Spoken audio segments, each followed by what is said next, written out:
abun mamaki ne na fito na yi dressing irin na shugaban ƙasa. To gaskiya ne na zaɓi wannan hanya ne ta yin waƙa da tsarin shugaban ƙasa da kayan shugaban ƙasa don in fahimtar da mutane abin da wannan mulki yake tafiya a ciki, kuma mu fahimtar da al'umma, kuma shi kanshi shugaban ƙasar mu miƙa masa saƙo domin ya san cewa al'ummar shi suna tare da shi, kuma ta wannan hanyar insha Allah wasu saƙonni da yawa za su je mai tunda abu ne wanda ba a saba gani ba, kuma insha Allah ta haka za mu kai shi.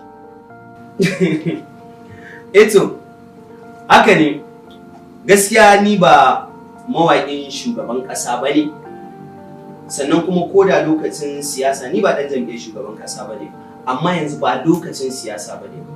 Lokaci ne da ya dace a ce mutane mu fito mu duba ƙasar mu halin da take ciki.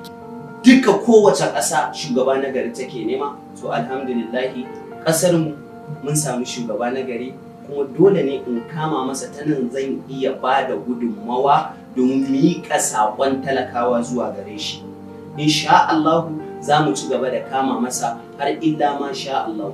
In dai saƙon ƙasa za mu miƙa ko saƙon shugaban ƙasa zan miƙa shi ta wannan sigar, haka na zaɓa, haka na ga kama.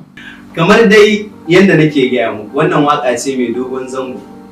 Waƙa ce mai dogon zango wadda zan iya cewa episode ce. Daga kaza ne a tafi kaza, daga kaza ne a tafi kaza. Za mu rika shiga cikin ayyukan shi ne muna dubawa, za mu rika shiga cikin matsalar ƙasar mu ne muna dubawa, har mu kai inda Allah ya tsayar da mu. Don duk abin da ka ɗauko za ka yi sai da yardar Allah. Wannan ma Allah ne ya yarda da mu taɓa tunanin zamu yi. Insha Allah. Na gode da ƙauna, na gode da kulawa, na gode da waɗanda suka ɗauki nauyin waɗannan ayyuka tun daga farko har ƙarshe kuma har zuwa ci gabansu. Allah ya saka wa al'umma da alkhairi. Shugaban ƙasa kuma Allah Ubangiji ya bashi ƙarfin riƙe ƙasa. Allah Ubangiji ya zaunar da Nijar lafiya. Ni ɗan ƙasa ne na gari.